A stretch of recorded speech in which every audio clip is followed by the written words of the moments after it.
The filing deadline to get on the August primary ballot is tomorrow. That's the first step for candidates who want to move on to the November general election. Political reporter Rick Albin tells us one of the biggest races of the year just keeps getting bigger.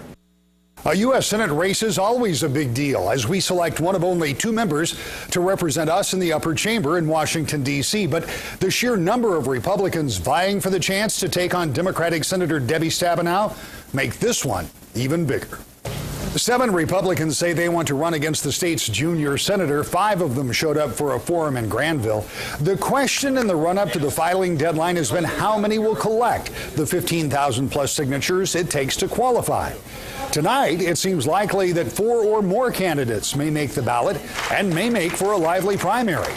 2 candidates who have already filed their signatures talked about the potentially big field. I think it's exciting. It gives the people of Michigan a choice, which is exactly what primaries are about. I think people are looking for change, and a lot of people are getting into the race. We won't know until tomorrow, but that's fine. Doesn't bother me. I think the more the merrier. Former Congressman Pete Hoekstra and charter school founder Clark Durant will not be alone on the GOP ticket in August. Former Kent County Judge Randy Heckman says he'll qualify too, and that more choices will make for a better contest. Gives people more choice.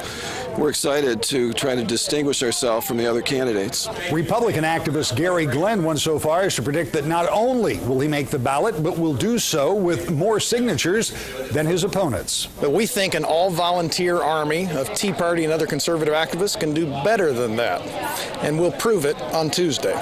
And Libertarian-turned-Republican Scotty Bowman says he's hopeful to make the cut. I anticipate that I will. I'm still in the process of trying to gather up all of them. 2 other candidates, Pete Konecny and Chuck Marino, canceled their appearance at the forum earlier today. It's unclear if they'll make the ballot. But by this time tomorrow, we'll know who does and have a better idea of how that ballot will read in August for one of the biggest races that we'll be covering in Decision 2012. I'm Rick Albin.